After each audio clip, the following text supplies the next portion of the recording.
kulanti wacan oo wanaagsan daawadeelida hantina meel walba joogtaan waxaan leenahay ku soo dhawaada barnaamijkeena faaqada ciyaaraha fadlan haddii aad ku cusub tahay channelka inoo follow gareey siina share gareey oo follow inaad saarto isku day inaad inoo share gareyso fadlan sidoo kale YouTube-ka aad naga daawanaysid haddii aadna markaasi saaxiibna la ahayn fadlan isku day inaad markaasi subscribe inoo saarto YouTube-ka mahadsanidin qodobadan ku bilaabi doono ciyaaraha maanta iyo waliba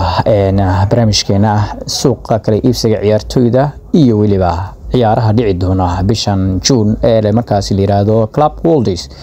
ayaa markaasi ku faaqidaadi doona haddaba Club Worlds ay waxa lagu bilaabi doona kooxda Al Ahly iyo waliba kooxda Inter Miami oo Messi u dheelo iyo Al Ahly oo asna markaasi u dheelo ciyaaryahanka Karim Benzema oo labadooduba hore isku soo arkeen Barcelona iyo Real Madrid ee dalkaasi Spain horyaalka La Liga oo xifaaltan dheer kala dhaxeeyay haddaba sidoo kale waxaanu markaasi ka ogaan doonaa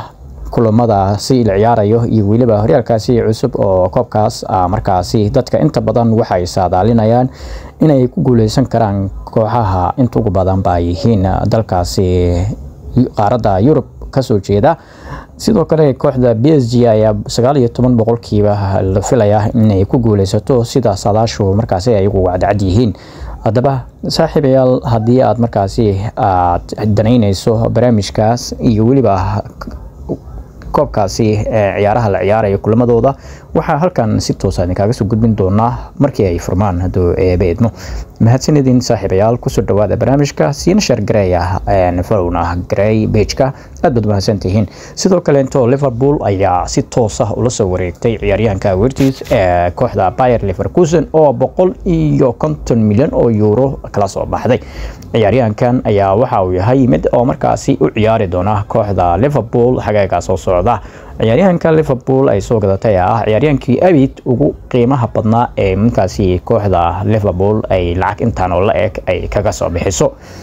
haddaba ciyaaryahan Wirtz wuxuu ku soo kordhin karaa kooxda Liverpool oo sanadka soo socda ma laga yaabaa inay u dagaalanto koobka Premier League maadaama hadeertan ay tahay kooxda kaliya haysata koobka Premier League oo kooxda markaasi sanadkan ku guuleysatay ma laga yaabaa inay difaacato sanadka soo socdana ay labayso ama koobkaasi ka dhigto 22 ay kaga hormartaa kooxda Manchester United oo 22 ay isla wada haystaan saaxiibayaal sidoo kale Benjamin Sesko ayaa kooxda Arsenal waxay kula jirtaa wada xaajood labada kooxood RB Leipzig iyo Arsenal waxaana wada xaajoodkooda maraya meel wanaagsan sida la sheegayo